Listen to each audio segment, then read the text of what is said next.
2016년 12월 강원도 깊은 산골에 자리한 작은 마을이 있었습니다. 가구 수가 채 50호도 되지 않는 곳이었습니다. 마지막 버스가 떠나는 시각은 18시 30분이었고 그 이후로 마을은 바깥 세계와 거의 단절되었습니다.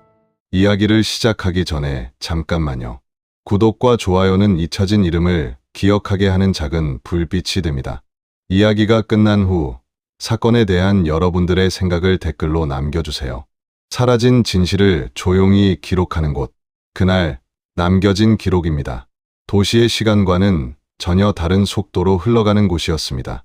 아침이면 달 구름 소리가 알람 대신 사람들을 깨웠고, 저녁이면 각 집 굴뚝에서 피어오르는 연기가 하루의 끝을 알렸습니다.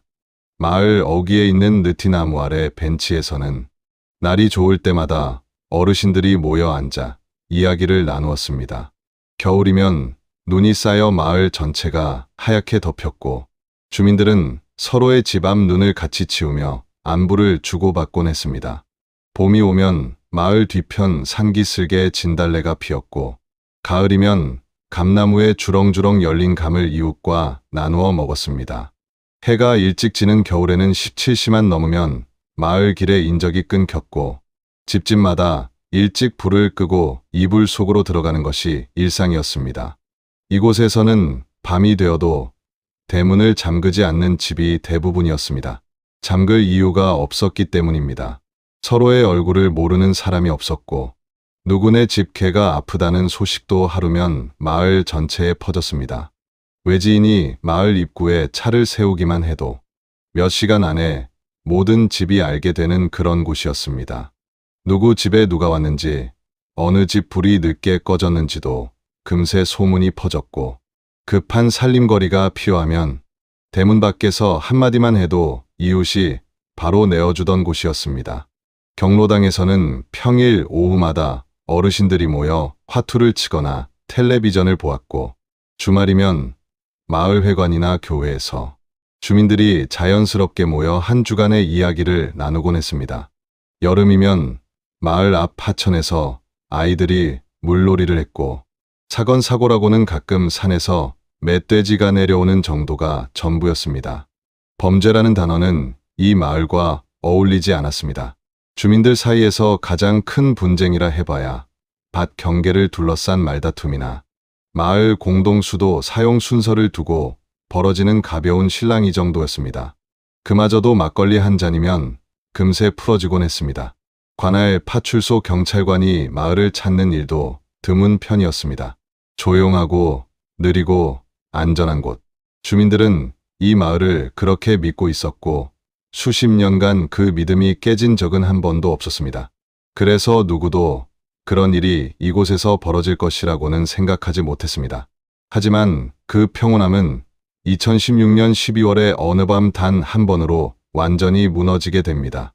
그날은 2016년 12월 17일 토요일이었습니다. 마을에는 오후부터 가벼운 눈이 내리기 시작했고, 해가 진 뒤로는 바람까지 세차게 불었습니다. 기온은 빠르게 떨어져 20시 무렵에는 이미 영하 10도 아래로 내려가 있었습니다. 마을 길에는 눈이 살짝 쌓이기 시작했고, 대부분의 가구에서는 일찍 저녁을 먹고 방 안으로 들어간 뒤였습니다.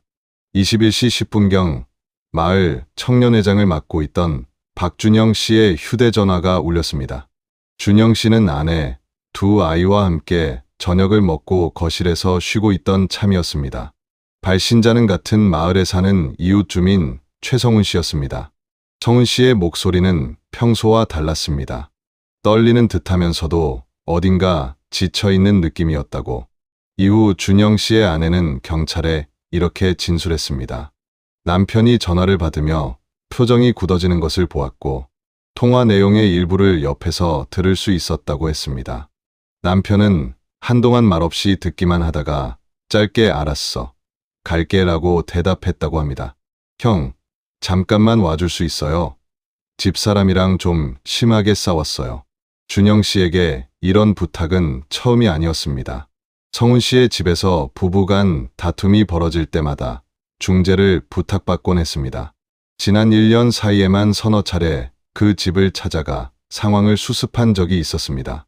처음에는 성훈이 직접 찾아와 도움을 청했고, 이후로는 전화로 부르는 것이 자연스러워졌습니다. 준영이 가면 대체로 상황은 빠르게 진정되었습니다. 그래서 그는 이번에도 금세 상황이 정리될 것이라 생각했을지 모릅니다. 마을에서 신망이 두터웠던 준영 씨는 누군가 도움을 요청하면 쉽게 거절하지 못하는 성격이었습니다.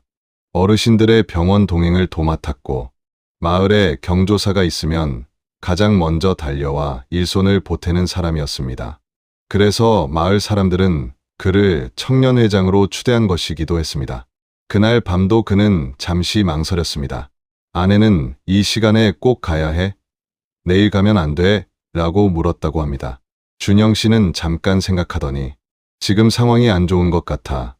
금방 다녀올게 라고 말하고 거실 의자에 걸어둔 외투를 챙겨 집을 나섰습니다. 현관에서 등산화 끈을 매는 남편의 모습이 아내가 본 마지막 장면이었습니다. 준영 씨의 집에서 성훈 씨의 집까지는 약 300m. 걸어서 5분이 채 걸리지 않는 거리였습니다. 마을 길에는 가로등이 약 100m 간격으로 드문드문 서 있었고, 그 사이사이는 어둠에 잠겨 있었습니다. 그날 밤 기온은 영하 12도까지 떨어져 있었고, 바람이 불 때마다 체감은 훨씬 더 매서웠을 것입니다. 눈 내리는 토요일 밤, 마을 길에는 사람 하나 보이지 않았습니다. 21시 15분경 집을 나선 준영 씨는 마을 길을 따라 걸어 성훈 씨의 집으로 향했습니다. 그날 밤 그를 마지막으로 본 사람은 현관에서 그의 뒷모습을 지켜본 아내뿐이었습니다. 22시가 넘자 준영 씨의 아내는 슬슬 불안해지기 시작했습니다. 보통 중재를 나서면 30분에서 길어야 1시간이면 돌아오곤 했기 때문입니다. 성훈 부부 사이에 큰 소리가 오가더라도 준영이 나서면 비교적 빨리 상황이 정리되곤 했습니다. 앉아서 차를 한 잔 마시고 몇 마디 이야기를 나눈 뒤 돌아오는 것이 보통의 패턴이었습니다. 그래서 아내는 평소처럼 남편이 곧 돌아올 것이라 생각했습니다. 그런데 22시가 지나도 22시 30분이 되어도 남편은 돌아오지 않았습니다. 아내는 남편의 휴대전화로 전화를 걸었습니다. 벨 소리만 길게 울릴 뿐 응답은 없었습니다. 이어서 성훈 씨의 번호로도 전화를 걸었지만 역시 마찬가지였습니다. 둘 다 전화를 받지 않는다는 사실이 아내의 불안을 키웠습니다.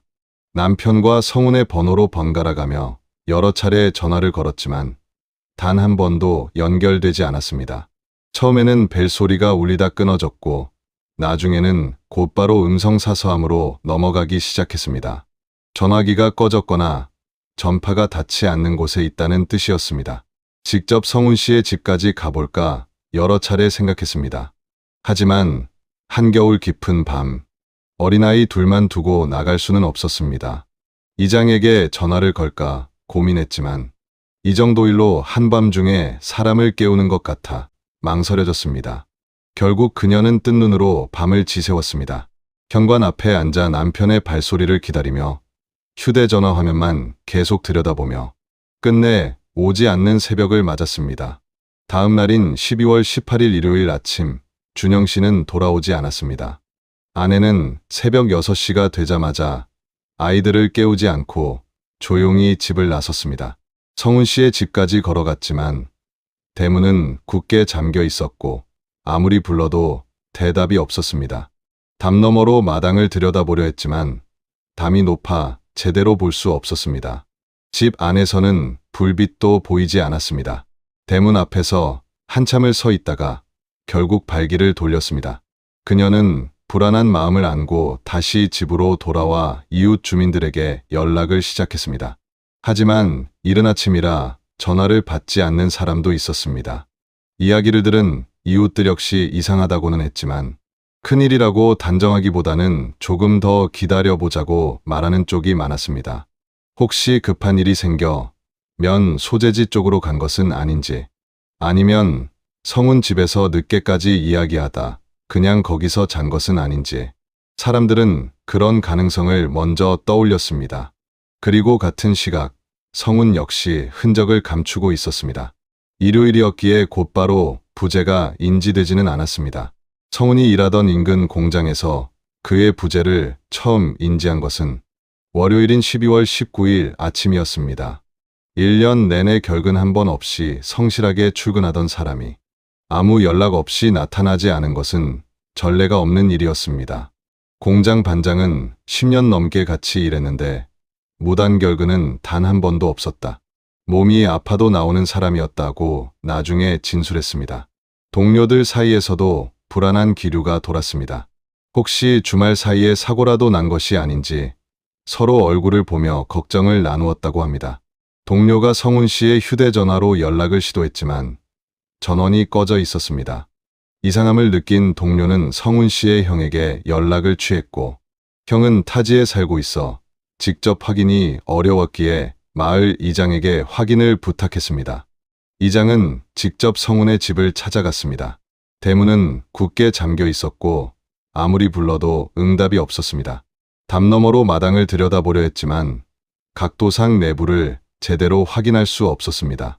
집 안에서는 불빛도 소리도 움직임도 느껴지지 않았습니다. 이장은 준영 씨의 아내에게도 연락했습니다. 그제서야 양쪽 가구의 부재가 연결되기 시작했습니다. 준영이 토요일 밤 성훈 씨의 집으로 갔다가 돌아오지 않았다는 사실과 성훈 가족 전체가 연락이 끊겼다는 사실이 동시에 확인된 것입니다. 두 가지 사실이 겹치자 이장도 상황의 심각성을 직감한 듯했다고 준영 씨의 아내는 말했습니다. 이장은 즉각 경찰에 신고하기로 결정했습니다. 12월 19일 9시 40분경 마을이장의 요청으로 관할 파출소에 신고가 접수되었습니다. 신고 내용은 마을 주민 두 가구의 연락이 이틀째 끊겼으며 집에서 아무런 응답이 없다는 것이었습니다. 10시 5분경 관할 파출소 소속 경찰관 2명이 현장에 도착했습니다. 집은 본체 한 동과 작은 창고 한 동으로 이루어진 단독 주택이었습니다. 본체는 방 3개와 거실, 부엌, 욕실이 있는 단층 건물이었습니다. 집 뒤편으로는 바로 산이 이어져 있었고 겨울이면 산에서 내려오는 찬바람이 이 집을 가장 먼저 때렸습니다. 대문은 안쪽에서 걸쇠로 잠겨 있었습니다. 경찰이 문을 두드리고 여러 차례 호출했지만 집 안에서는 아무런 반응이 없었습니다. 집 주변을 한 바퀴 돌며 다른 진입 경로를 찾았지만 뒤편 역시 돌담으로 막혀 있었습니다. 집 안에서는 개 짖는 소리도 텔레비전 소리도 사람의 기척도 전혀 들리지 않았습니다. 굴뚝에서는 연기가 나지 않았고 집 안팎은 오래 비어 있던 것처럼 차갑게 가라앉아 있었습니다. 경찰관 한 명이 돌담 옆에 놓인 나무 상자를 밟고 담을 넘어 마당으로 진입했습니다. 마당에는 이틀 전 내린 눈이 약 5cm 정도 쌓여 있었습니다. 아무도 치우지 않은 그 눈 위로 사람이 걸어 다닌 흔적이 여러 방향으로 나 있었습니다. 어떤 발자국은 본체에서 마당 한쪽으로 이어져 있었고 어떤 발자국은 중간에서 끊기듯 흐트러져 있었습니다. 마당 한쪽에는 빨랫줄에 걸린 빨래가 얼어붙어 있었고 창고 문은 반쯤 열린 채로 방치되어 있었습니다. 그리고 마당 한쪽, 본체 뒤편으로 이어지는 폭 약 1m의 좁은 통로 근처에서 경찰관의 시야에 들어온 것이 있었습니다. 처음에는 무엇인지 분간하기 어려웠습니다. 하지만 가까이 다가가자 그것이 사람의 형체라는 것이 분명해졌습니다. 남자는 엎드린 자세로 누워 있었고 목 부위에 깊은 자상이 확인되었습니다. 오른손은 몸 아래에 깔려 있었고 왼손은 통로 벽 쪽으로 뻗어 있었습니다. 주변 눈에는 상당량의 혈흔이 넓게 퍼져 있었습니다. 혈흔이 얼어붙어 있었고 시신의 상태로 보아 상당한 시간이 경과한 것으로 추정되었습니다. 경찰관은 즉시 무전으로 본부에 보고했습니다. 현장 보존을 위해 마당 진입을 통제하고 이장과 주민들에게 집 주변에 접근하지 말 것을 당부했습니다. 소식을 들은 마을 주민 서너 명이 모여들었지만 담 너머의 상황을 알 수는 없었습니다. 경찰관의 표정만으로도 심각한 상황이라는 것을 직감한 주민들은 말없이 서 있을 수밖에 없었습니다. 이후 마당에 쓰러져 있던 남자의 신원이 확인되었습니다. 이틀 전 밤 이 집을 찾았던 박준영 씨였습니다. 그는 자신의 집에서 약 300m 거리에 있는 이 집에 도착한 뒤 다시는 자신의 집으로 돌아가지 못했습니다. 아내가 밤새 걸었던 전화는 이미 그의 손에 닿을 수 없었습니다. 경찰은 즉시 본부에 강력사건 지원을 요청했습니다. 추가 인력과 감식반이 도착하기를 기다린 뒤 집 안으로 진입했습니다. 현관문은 잠기지 않은 상태였습니다. 현관에는 신발 여러 켤레가 놓여 있었고 그중 방문자의 것으로 보이는 남성용 등산화 한 켤레가 눈에 들어왔습니다. 나중에 확인된 바로는 준영 씨의 것이었습니다. 문을 열고 들어선 순간 현장의 참혹함은 마당에서 확인한 것 이상이었습니다.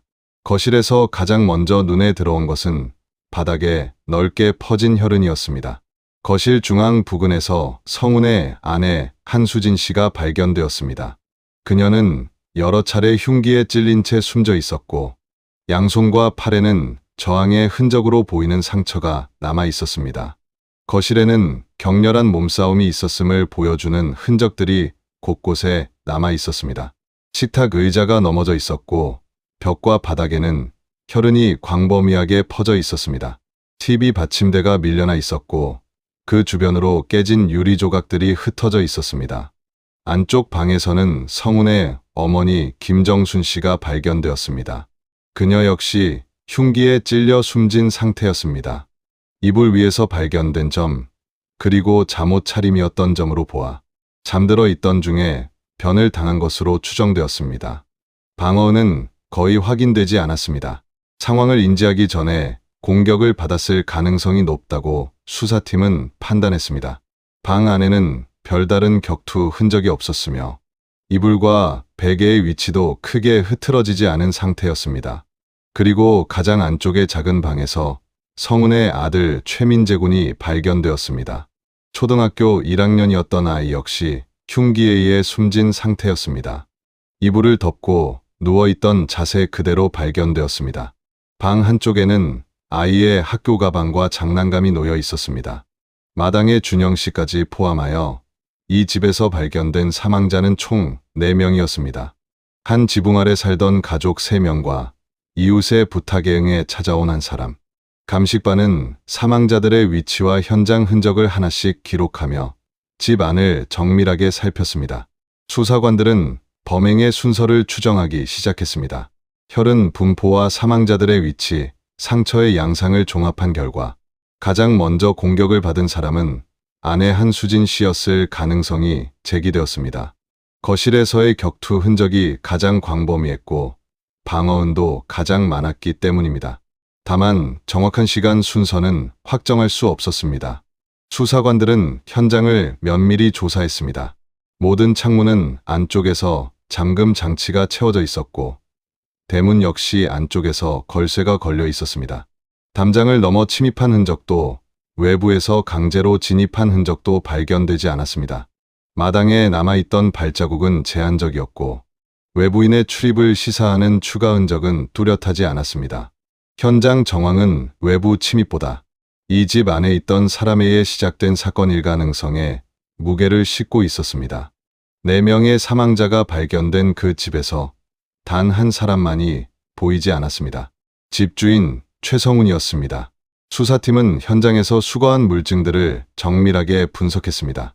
발견된 흉기는 부엌에서 가져온 것으로 보이는 식칼이었으며 칼자루에서 성운의 지문이 검출되었습니다. 칼날에서는 여러 피해자의 혈흔이 검출되었습니다. 부엌 칼꽂이에는 칼 한 자루가 빈 자리로 남아 있었고 그 크기는 발견된 흉기와 일치했습니다.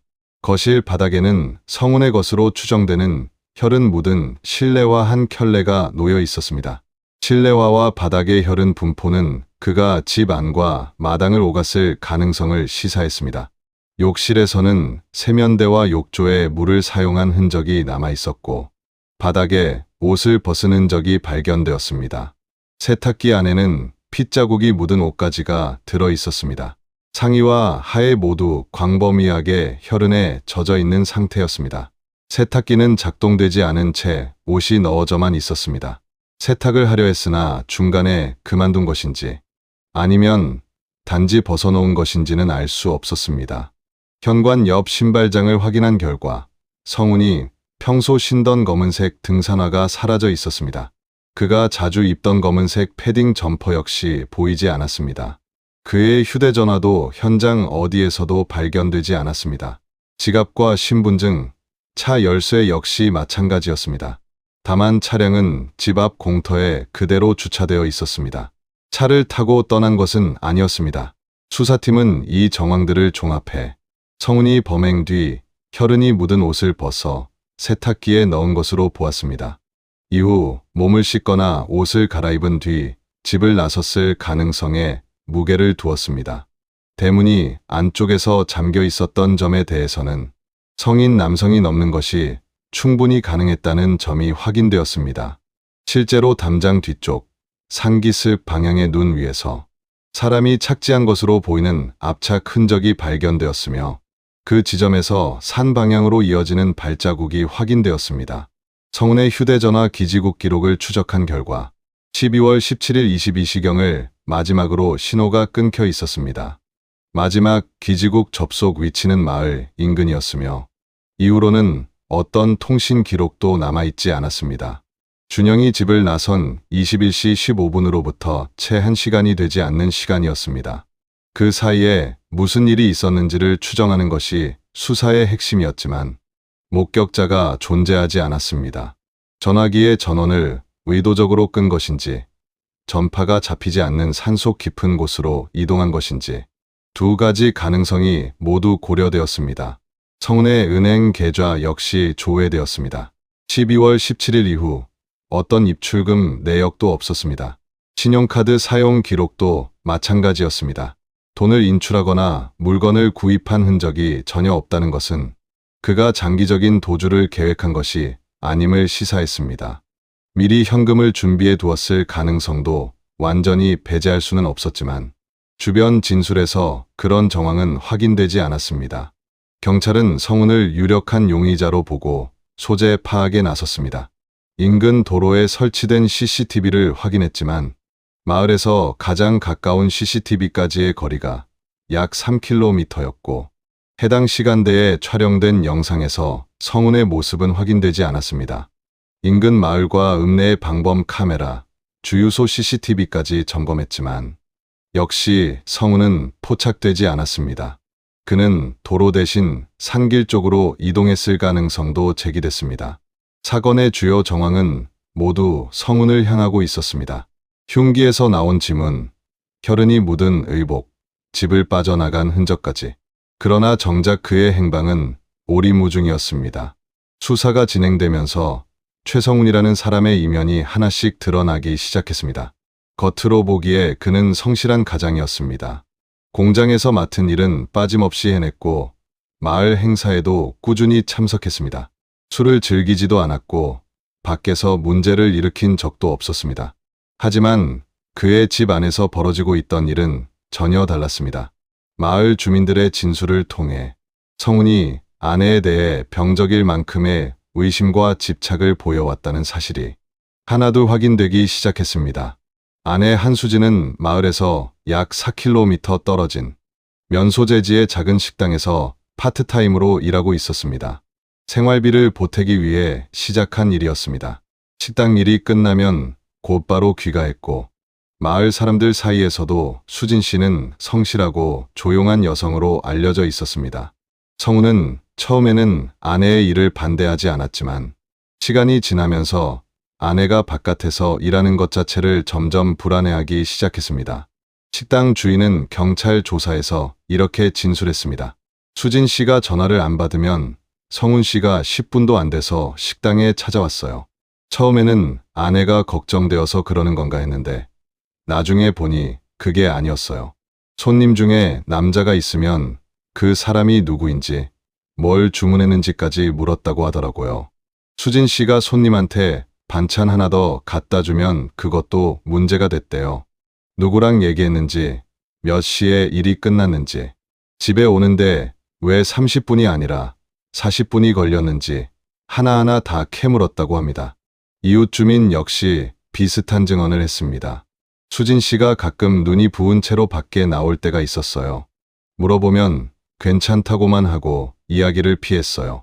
한 번은 팔에 멍이 든 걸 본 적도 있는데 넘어졌다고 하더라고요.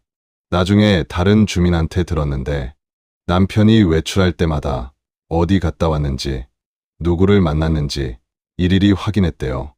마을 모임에 수진 씨가 참석하면 나중에 남편한테 추궁을 당해서 결국 모임에도 안 나오게 되더라고요. 수진 씨는 결혼 전까지 원주 시내에서 생활했던 여성이었습니다. 결혼 후 남편을 따라 이 산골 마을에 정착했지만 시간이 지나면서 남편의 집착과 통제에 점점 지쳐갔던 것으로 보입니다. 친구나 지인을 만나는 것도 점차 어려워졌고 마을 주민들과의 교류마저 줄어들면서 수진 씨의 세계는 갈수록 좁아지고 있었습니다. 한 주민에게 이혼을 고민하고 있다고 말한 적이 있었고 친정어머니에게 전화하여 잠시 아이를 데리고 내려가 있고 싶다고 이야기했다는 진술도 확인되었습니다. 하지만 시어머니와 아이를 두고 떠나기가 어려웠고 무엇보다 남편의 반응이 두려웠던 것으로 보입니다. 성은의 의심은 시간이 갈수록 깊어졌습니다. 아내의 휴대전화를 수시로 확인했고 통화 기록과 메시지 내역을 일일이 점검했습니다. 아내의 외출 시간을 분 단위로 따졌으며 귀가가 예상보다 조금만 늦어도 추궁이 이어졌다고 합니다. 식당 주인은 한 번은 식당 밖에 차가 서 있길래 봤더니 성훈 씨였다고도 진술했습니다. 사건 전날인 12월 16일 저녁에도 두 사람 사이에 큰 다툼이 있었던 것으로 확인되었습니다. 이웃 주민은 그 정도 싸움은 처음이 아니라서 크게 신경 쓰지 않았다고 말했습니다. 정확한 대화 내용은 알 수 없었지만 주변 진술로 미루어 아내에 대한 의심이 다툼의 한 원인이었던 것으로 보입니다. 이 다툼이 다음 날 밤의 사건과 직접 연결되는 것인지 아니면 그저 오래된 갈등의 연장선이었는지는 확인할 수 없었습니다. 그리고 사건 당일인 12월 17일 상황은 더 악화되었던 것으로 보입니다. 성훈이 준영 씨에게 전화를 건 21시 10분 이전에 집 안에서 또다시 격렬한 다툼이 벌어졌을 가능성이 수사 과정에서 제기되었습니다. 수사팀은 성훈이 준영 씨를 부른 이유에 대해서도 검토했습니다. 이전과 마찬가지로 부부 싸움의 중재를 부탁한 것일 수도 있습니다. 하지만 정말로 중재를 부탁하려 했는지 아니면 준영 씨가 도착했을 때 이미 돌이킬 수 없는 일이 벌어진 뒤였는지는 끝내 확인되지 않았습니다. 사건 발생 나흘째인 12월 21일 경찰과 소방합동 수색대가 마을 인근 산악지대에 대한 집중 수색에 나섰습니다. 담장 뒤쪽에서 발견된 발자국이 산 방향으로 이어지고 있었기에 수색은 북동쪽 산등성이와 계곡 지대에 집중되었습니다. 12월에 사는 낙엽이 모두 떨어져 시야가 비교적 확보되는 편이었지만 험한 지형과 가파른 경사가 수색을 어렵게 만들었습니다. 14시 30분경 마을에서 북동쪽으로 약 2km 떨어진 계곡 아래에서 수색대원의 시야에 한 남자의 모습이 들어왔습니다. 계곡 가장자리에서 약 15m 아래 지점 바위 사이에 끼어 있는 형태였습니다. 수색대원이 로프를 이용해 조심스럽게 아래로 내려가 확인했습니다. 검은색 등산화를 신고 있었고 검은색 패딩 점퍼를 입고 있었습니다. 주머니에서 발견된 신분증으로 신원이 확인되었습니다. 최성훈이었습니다. 부검 결과 사인은 추락으로 인한 다발성 외상이었습니다. 시신의 상태와 사후 변화 정도로 미루어 사망 시점은 12월 17일 밤에서 18일 새벽 사이로 추정되었습니다. 즉, 사건이 벌어진 직후 이 계곡까지 약 2km의 산길을 이동한 뒤 추락한 것으로 보였습니다. 한겨울 영하 12도의 밤 가로등 하나 없는 산길을 걸어 이곳까지 온 것이었습니다. 그의 점퍼 주머니에서 휴대전화가 발견되었으나 전원이 꺼져 있었습니다. 유서는 발견되지 않았습니다. 주머니에서는 휴대전화와 지갑 그리고 신분증 외에 다른 물품은 나오지 않았습니다. 계곡 가장자리 주변의 지면을 정밀하게 조사한 결과 뚜렷한 도약 흔적은 확인되지 않았습니다. 하지만 당시 눈이 내렸고 이후에도 기상 변화가 있었기에 흔적이 소실되었을 가능성도 배제할 수 없었습니다. 스스로 뛰어내린 것인지 어둠 속에서 산길을 걷다가 발을 헛디딘 것인지 정확한 경위는 끝내 확인할 수 없었습니다. 이로써 이 사건의 관련자 5명 모두가 사망한 것이 확인되었습니다. 살아서 증언할 수 있는 사람은 아무도 남지 않았습니다. 피해자를 기소할 수 없게 되었고 재판도 열리지 않았습니다. 수사는 사실상 종결 단계에 들어갔습니다. 남은 것은 수사 기록과 진술 조서뿐이었습니다. 수사 기록에 남은 것은 정황과 추정뿐이었습니다. 성운의 의심이 근거가 있었는지 아니면 그의 내면에서 비롯된 것이었는지는 끝내 확인되지 않았습니다. 수사 과정에서 아내 한수진 씨의 외도를 뒷받침할 만한 구체적인 증거는 발견되지 않았다고 합니다. 통화 기록에서도 주변 진술에서도 외도를 시사하는 정황은 드러나지 않았습니다. 왜 하필 그날 밤이었는지도 명확하지 않습니다. 이전에도 다툼은 여러 차례 있었고 의심도 오래전부터 계속되어 왔습니다. 그날 저녁 두 사람 사이에 어떤 말이 오갔는지, 무엇이 마지막 방아쇠가 되었는지, 아니면 전혀 다른 사소한 계기가 있었는지, 어떤 순간에 돌이킬 수 없는 결정이 내려졌는지 이제는 아무도 알 수 없습니다. 그리고 준영이라는 한 사람의 죽음은 이 사건에서 또 하나의 안타까운 부분으로 남아 있습니다. 그는 단지 이웃의 부탁을 거절하지 못했을 뿐이었습니다. 토요일 밤 외투를 챙겨 입고 300m를 걸어간 그 길이 돌아올 수 없는 길이 될 줄은 몰랐을 것입니다. 그 집에 도착한 순간 그가 무엇을 목격했는지, 어떤 위험에 처했는지, 도망칠 기회는 있었는지 그 역시 이제 말할 수 없게 되었습니다. 그의 아내는 나중에 이렇게 말했다고 합니다. 그 사람은 누가 도와달라고 하면 거절을 못하는 사람이었어요. 그게 그 사람의 좋은 점이었는데 그게 결국 문장은 끝까지 이어지지 않았습니다. 장례는 마을 전체가 함께 치렀습니다. 마을 회관에 빈소가 마련되었고 주민 거의 모두가 조문을 왔습니다.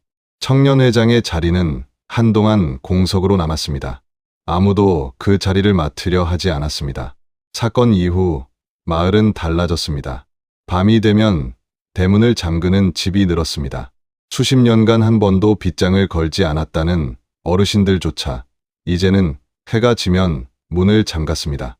마을 회관에 사람들이 모이는 횟수도 줄었고 서로의 집을 가볍게 드나들던 문화도 조금씩 사라져갔습니다. 이웃의 부탁에 선뜻 나서던 습관에도 보이지 않는 주저함이 생겼습니다. 밤에 전화가 울리면 받기 전에 먼저 망설이게 되었다고 한 주민은 말했습니다. 성운의 집은 오랫동안 빈 채로 방치되었습니다. 마을 사람들은 그 집 앞을 지날 때 자연스럽게 고개를 돌렸고 아이들에게는 그쪽으로 가지 말라고 당부했습니다. 남은 사람들은 다시 일상으로 돌아가려 했지만 마을의 공기는 이전과 같지 않았습니다. 이 사건은 가정 내에서 축적된 집착과 통제가 어디까지 이를 수 있는지를 보여주는 비극이었습니다. 과도한 의심 아래 은폐되어 온 감시와 고립은 조용한 마을의 닫힌 문 안에서 오랜 시간 쌓여왔습니다. 지금 와서 되돌아보면 주변에는 분명 이상 신호가 있었습니다. 멍을 보았고 울음소리를 들었고 점점 모임에 나오지 않는 아내를 보았습니다. 하지만 그 신호는 끝내 적극적인 개입으로 이어지지 못했습니다. 닫힌 문 안에서 벌어지는 일을 그저 가정사로만 넘기지 않았다면 이 사건은 다른 결말을 맞았을지도 모릅니다. 그리고 사람들은 여전히 말합니다. 그날 밤 그 집 안에서는 대체 무슨 일이 있었던 걸까? 이 이야기는 실제 사건에서 영감을 받아 재구성한 창작 콘텐츠입니다. 실존 인물 및 단체와는 무관하며 피해자 및 가족분들께 깊은 존경과 위로의 마음을 전합니다. 시간은 흘러가지만 기록은 사라지지 않습니다. 그날 남겨진 기록은 오늘도 한 사람의 이야기를 남기고 잊힌 이야기를 다시 세상에 전하겠습니다. 여러분의 구독과 좋아요는 그 기억이 이어지게 하는 힘이 됩니다. 시청해 주셔서 감사합니다.